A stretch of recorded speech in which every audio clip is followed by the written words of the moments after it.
자, 안녕, 민규쌤입니다. 자, 이제 드디어 우리가 5단원 들어가야 하는데요. 5단원 들어가기 전에 미리 주제 11과 관련된 나의 수업 돌아보기 설명을 좀 하고 진행을 하겠습니다. 4단원에서 이제 근대 국민국가가 등장하는 과정, 이런 것들을 많이 살펴봤습니다. 그래서 영국과 미국, 프랑스의 시민혁명 살펴봤고요. 그리고 사실은 자유주의, 민족주의의 등장과 국민국가의 형성, 그리고 산업혁명, 이런 주제들을 쭉 다뤘습니다.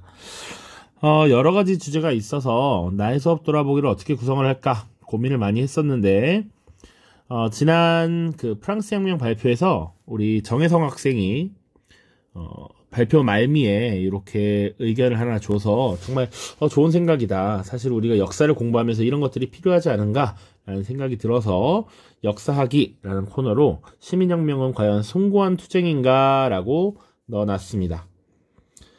자, 그래서 혁명, 우리가 지금 시민혁명을 배운 이유는 사실은 어떻게 보면 우리가 지금 시민으로서, 국민으로서 누리는 이 자유, 이런 것들의 쟁취 과정에서 큰 역할을 했기 때문입니다.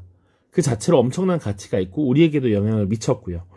그런데 사실은 그 사건이 어떻게 보면 애초에 그런 것들을 위한, 그런 근본적인 가치를 위한 투쟁으로 시작했는가 라고 본다면 사실은 조금 의견이 달라질 수 있을 것 같아요. 그래서 과연 이것을 공적 투쟁으로 평가하는 것이 옳으냐, 아니면 사실은 개인의 이익을 위한 사적 투쟁이었느냐 라는 질문을 던졌고, 그것에 대해서 여러분들이 생각을 쭉 정리하시면 좋을 것 같습니다. 사실 여러분들이 열심히 이 생각을 정리하고 수업 시간 내에 이런 활동들을 하게 되면 이런 것들을 또 생활기록부에도 기재를 하기 좋을 것 같아요. 자, 오른쪽에는 이제 영국인의 입장에서 국민청원 작성하기라고 되어 있고요. 뭔가 써야 돼서 답답해 보이지만 여러분들의 아이디어를 보는 것이고, 사실 어느 정도 가이드라인은 다 주어져 있는 내용입니다. 자, 청원 제목과 청원 내용 작성하면 되고요. 청원 답변을 보시면 근래 들어서 의회가 민의를 제대로 반영하지 못하고 있다는 지적을 겸허하게 받아들이며 최근 의회의 주도로 선거법을 개정하여 민의를 제대로 반영하기 위한 조치가 이루어지고 있다는 말씀 드립니다. 소중한 의견 감사드리며 뚜두두 이렇게 나와 있어요. 그러니까 지금 민의를 제대로 반영할 수 있도록 뭔가를 요구해야겠죠. 그러니까 청원 제목과 내용들을, 그런 것들을 고려해서 작성을 하시면 되겠습니다. 자, 그리고 밑에 청원 동의와 관련해서 동의하는 의견 하나, 비동의하는 의견을 하나 댓글로 이렇게 적도록 한 것입니다. 그래서 닉네임도 한번 여기는 정해주시고요.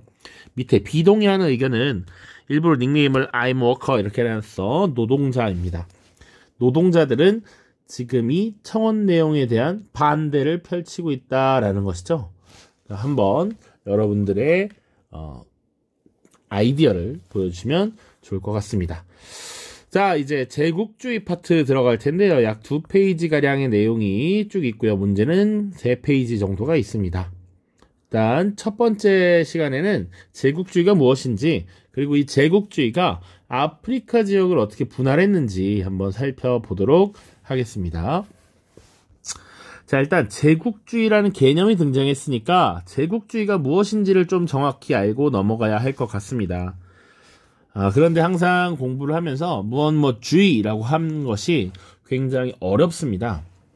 어떤 역사적 용어의 개념을 정의해야 한다는 것이 사실은 쉽지 않은 일인데, 간단하게 그래도 정리를 해보자면, 자, 산업혁명 이후에 서양의 여러 강력한 국가들이 자신들의 발전한 경제력, 군사력을 앞세워서 자기보다 약한 나라들, 주로 아시아와 아프리카 지역이 되는데, 이들을 식민지로 삼는 대외 팽창 정책을 말합니다.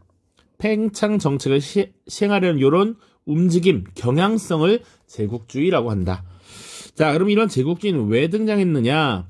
자, 산업혁명 이후에 독점 자본주의라는 형태가 등장합니다.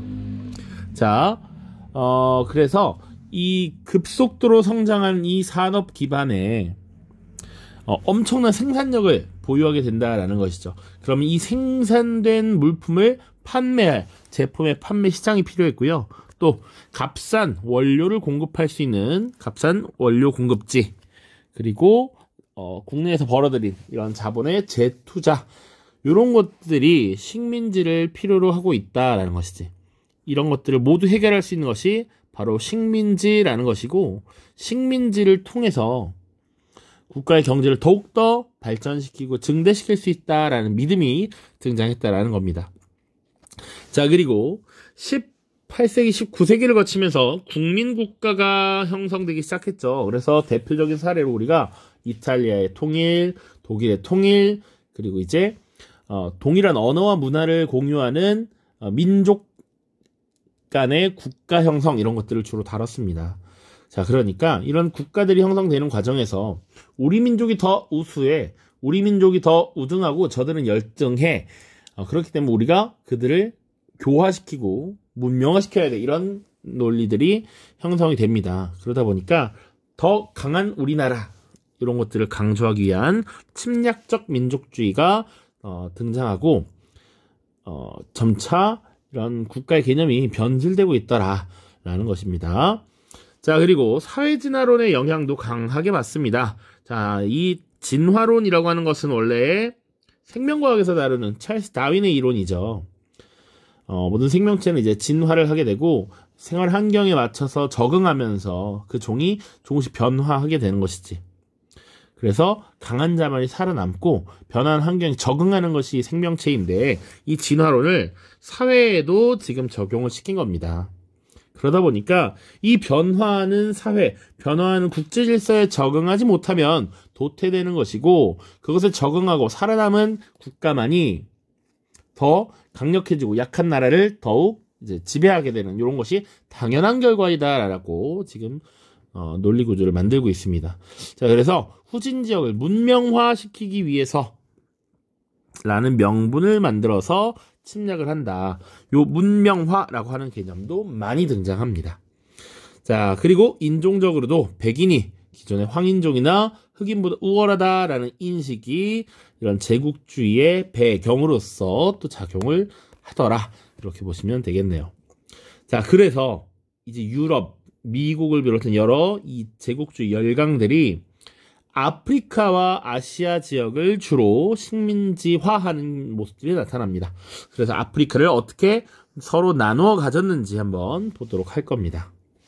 자, 아프리카 지역을 왜 그러면 주로 식민지로 삼고 분할했느냐라는 것부터, 그 배경부터 볼 텐데요. 첫 번째는 일단 신항로 개척 이후에 노예무역을 통해서 이미 많은 이익을 얻고 있었다라는 겁니다. 우리 신항로 개척 벌써 배운 지가 오래돼서 시기적으로 기억이 잘 안 날 수도 있지만 대략 15세기에서 16세기가 되겠죠. 자, 에스파냐, 포르투갈을 중심으로 주로 이런 신항로 개척이 시작되었고, 그 뒤에는 유럽의 여러 나라들이 각자 다 이런 무역로를 개척하기 위한 모습이 나타났습니다. 자, 그래서 아프리카 지역에서 주로 이 노예들을 데려다가 아메리카에 가져다 팔고, 그래서 아메리카에서 또 금과 은을 가져오는 이런 모습들을 취했었죠. 자, 이 당시만 하더라도 사실은 아프리카 대륙의 연안 지역, 바다와 맞닿아 있는 가까운 지역만 주로 이 무역의 대상이 되었고, 사실은 내륙 깊숙이 들어가지는 않았습니다. 그런데 19세기 이후가 되면 이런 탐험가들이 나타나요. 리빙스턴, 스탠리 같은 탐험가들이 나타나면서 아프리카의 내륙을 답사하게 됩니다. 그전에는 내륙으로 들어가는 경우가 많지 않았어요. 그런데 특히 아프리카 내륙에서 말라리아에 대비하는 이런 키니네 같은 것들이 개발되고, 그리고 무기의 개량이 이루어지면서 내륙에 대한 진출이 더욱 확대되었다라는 겁니다. 그 내륙 탑사의 결과로 이 아프리카 내륙 지역에 엄청난 지하 자원이 있고 나름 시장의 가치가 충분히 있다라고 확인을 하게 되면서 아프리카의 내륙에도 본격적으로 진출하게 되었다라는 것이죠. 그래서 이 부분의 핵심적인 내용은 어떤 나라가 어떤 아프리카 국가를, 어떤 아프리카 지역을 식민지배했는가를 살펴보는 것이 중요한데 굉장히 많습니다. 그리고 은근히 물어보는 내용이 까다로울 수 있어요. 그러니까 잘 확인하시기 바랍니다. 일단 첫 번째로 공통적으로 중요한 내용을 하나 보고 가겠습니다. 바로 에티오피아와 라이베리아를 제외한 아프리카 전 지역을 분할 점령했다라는 겁니다. 그러니까 이 에티오피아는 독립을 유지했어. 식민 지배를 당하지 않았다. 라이베리아 또한 마찬가지입니다. 자, 그래서 에티오피아의 경우는 밑에 또 나오긴 할 텐데 원래는 이탈리아의 침략을 받았습니다. 그런데 이 에티오피아는 이 19세기 이미 빠른 근대화 과정을 거치면서 나름 신식 무기도 많이 갖추고 있었고 외교적인 수완을 잘 발휘했습니다. 자, 그래서 이 이탈리아와의 전쟁에서 승리를 하게 됩니다. 그 승리한 전투가 바로 아도와 전투라고 하는 것이고요. 밑에도 있으니까 여기 있습니다. 당시 에티오피아를 이끌었던 국왕이 누구냐면 바로 메넬리크 2세라고 하는 인물입니다. 아도와 전투 메넬리크 2세. 이때 이탈리아가 에티오피아를 침략했으나 실패했다. 물론 또 알아야 되는 건 그래서 훨씬 뒤에 1935년이 되면 파시스트가 등장하고 이때 무솔리니가 이 에티오피아를 결국은 무력으로 점령하게 되는 이런 모습들도 나옵니다. 자, 그리고 라이베리아 같은 경우에는 미국에서 활동하던 이 노예들이 다시 돌아가면서 아프리카 지역에 세운 국가예요. 그래서 이 라이베리아는 간섭을 받지 않고 독립국으로 유지가 되었습니다. 자, 이제 그 외에 나머지 나라들을 쭉 보겠습니다. 영국 보시면 첫 번째 일단 수에즈 운하의 관리권을 획득했다라고 나와 있어요. 그러면 수에즈 운하가 뭔지를 좀 알아봐야 될 것 같아서 오른쪽에 개념을 넣어놨습니다. 요거 수능 특강에 지금 들어있는 거 그대로 갖고 왔어요. 지중해와 홍해를 연결하는 인공수로다라고 되어 있습니다. 지중해가 어딘가요? 밑에 지도를 한번 보면 여기 유럽과 아프리카 사이에 껴있는 바다가 지중해죠. 홍해는 이 아라비아 반도와 아프리카에 껴있는 게 홍해입니다. 그러니까 요 사이를 이렇게 뚫었다라는 얘기예요. 그렇게 되면 어떻게 돼? 원래 유럽에서 인도 지역을 할 때 요렇게 돌아가야 했는데 이제는 바로 요렇게 훨씬 더 짧은 거리를 이동해서 무역을 할 수 있었다라는 것이죠. 이걸 연결하면서 유럽과 인도를 오가는 항로가 크게 단축이 되었습니다. 그런데 이 운하의 건설은 대규모의 토목공사란 말이죠. 그러니까 이집트가 이 수에즈 운하를 건설하면서 막대한 빚에 시달리게 되니 이때 영국이 수에즈 운하의 주식을 매입하고 운하 경영권을 차지했고요. 사실상 이집트를 경제적으로 종속시키면서 이집트를 일종의 보호국으로 만들어버립니다. 자, 요 내용이야. 이집트를 보호국화했다. 그전에는 사실은 이 이집트라고 하는 지역은 오스만 제국의 영역 안에 있었는데 이제 지금 영국의 영향력을 받게 되었다. 자, 그래서 지금 오른쪽에 지도도 같이 보시면 좋습니다. 자, 이 이집트 지역, 요 이집트 지역 여기 그리고 남쪽 수단까지 지금 내려가려고 하는 모습을 보여요. 자, 그리고 또 남아프리카 지역을 식민지화하려는 모습이 나타납니다. 자, 이 과정에서 사실은 당시 아프리카 원주민의 국가였던 줄루 왕국과 일전을 벌이게 돼요. 자, 이 줄루 왕국과의 전투에서 패배합니다. 자, 그 전투가 이산드로아나 전투라고 하는 것이고요.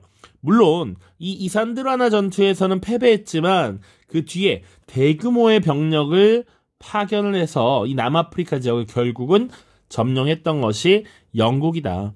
그리고 그 이후에 보어전쟁이라고 하는 거 있습니다.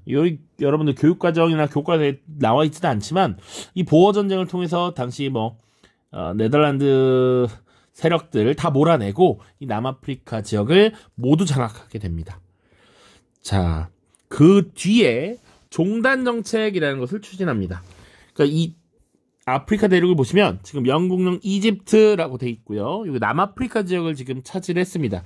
그래서 종으로 세로로 쭉 이렇게 이어지는 이 영국의 식민지 정책이었죠. 이것을 구상했어. 쭉 세로로 영국이 다 먹겠다 이런 걸 구상을 했었던 것이 종단 정책이고요. 이집트에서부터 남아프리카까지 모두 식민지를 삼으려고 했다라는 겁니다. 이때 이집트의 주요 도시가 카이로였고 남아프리카의 주요 도시가 케이프타운이었습니다. 자, 그래서 이 영국이 식민 지배하고 있는 여러 나라가 있었는데 그 여러 나라의 도시를 주로 잇는 정책이 하나 등장합니다. 그것을 3C 정책이라고 해요. 그래서 카이로와 케이프타운, 그리고 인도의 캘커타, 지금의 콜카타인데 이 지역을 이어서 자신들의 식민지 영역을 하나의 섹션으로 구분하려고 했던 것이죠. 자, 조금 TMI인데 캘커타는 이렇게 씁니다. 그래서 C가 맞는데요. 실제로 이것은 영국이 이 지역을 부를 때 쓰는 호칭이고 인도에서는 그 도시를 콜카타라고 부릅니다. 콜카타는 이렇게 씁니다.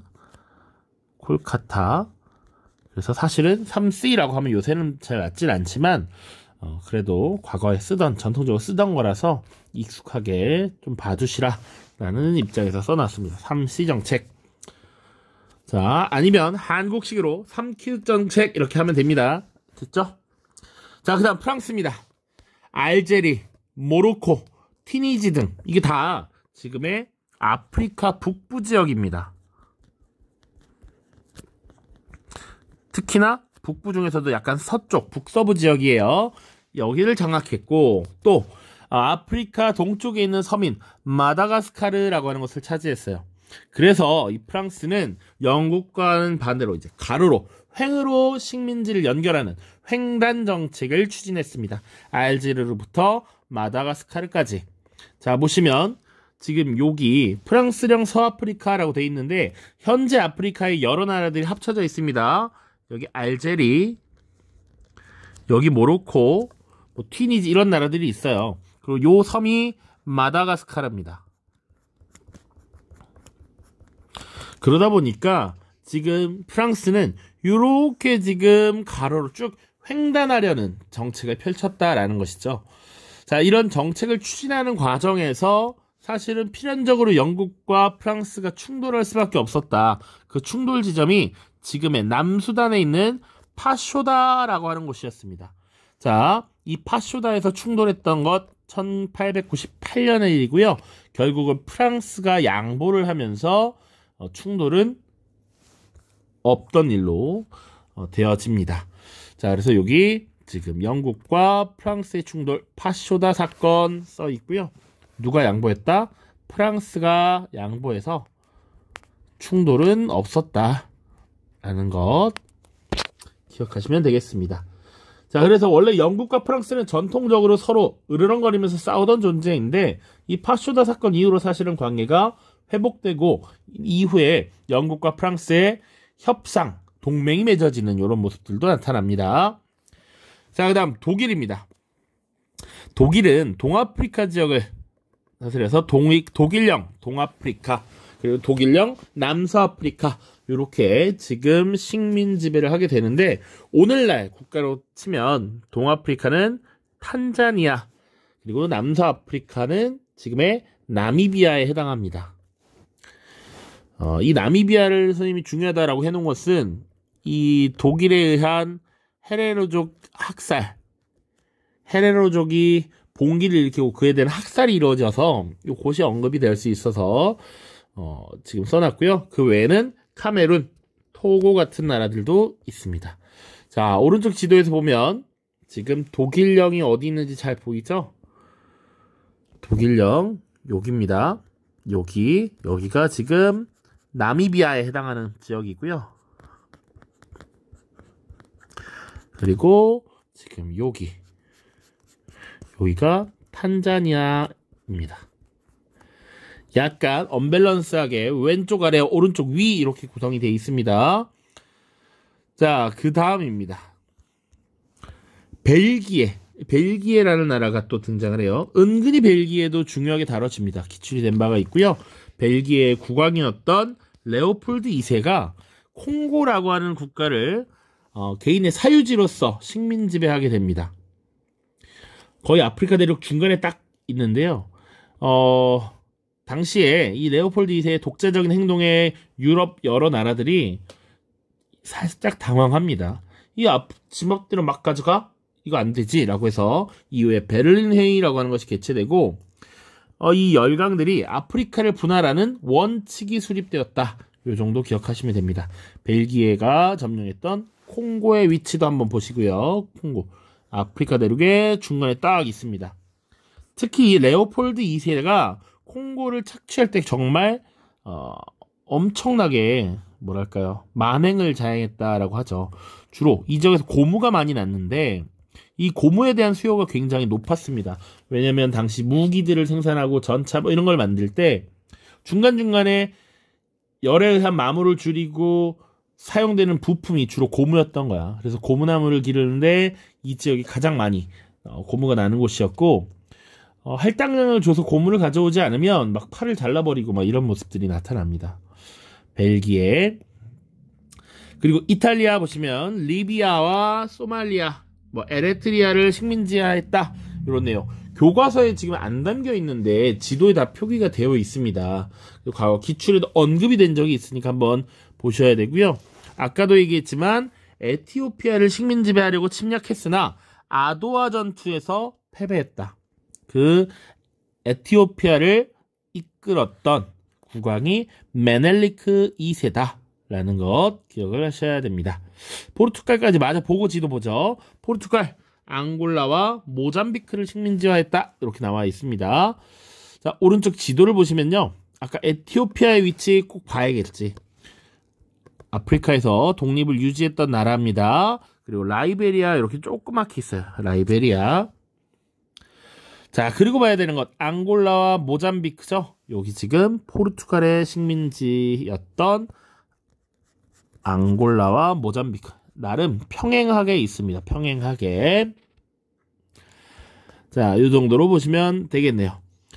자, 그리고 하나 더 봐야 될 것은 뭐냐면 요 왼쪽 위에 모로코 사건이라고 하는 것이 있죠. 아까 모로코는 프랑스의 식민 지배를 받았다라고 했는데 사실은 후발주자였던 독일도 이 모로코를 갖고 싶어 했습니다.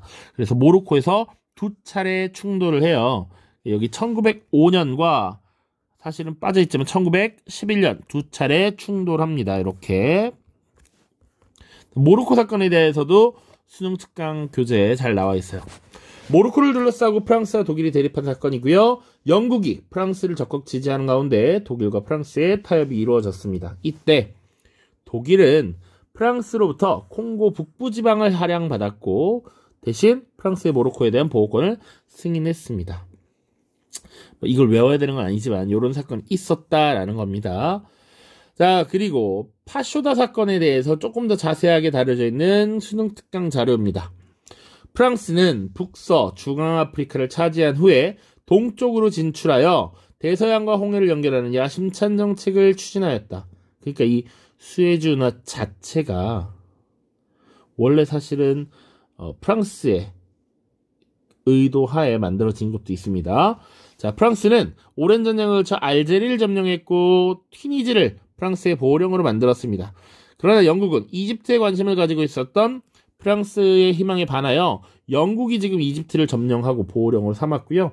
이후 두 식민국가는 수단 지역을 차지하기 위해서 서로 다투었고 전쟁 직전까지 몰고 간 파쇼다 사건이 발생했습니다.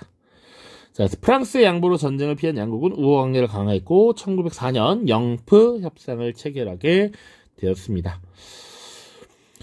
자, 지금 자료 살펴보기에 선생님이 여기 다음 국가의 위치를 지도에 표시해 봅시다 라고 나와 있어요. 웬만한 국가들 다 지금 이야기를 했습니다. 자, 여기 알제리 말고 아프리카 북부 중앙에 있는 국가가 리비아입니다. 리비아. 그죠? 그 정도면 될 것 같습니다. 여기 케이프타운 있는 곳이 남아프리카 공화국이고요. 우리가 흔히 줄여서 남아공이라고 얘기하죠. 됐습니다. 관련해서 문제 풀고 마무리 짓도록 하겠습니다.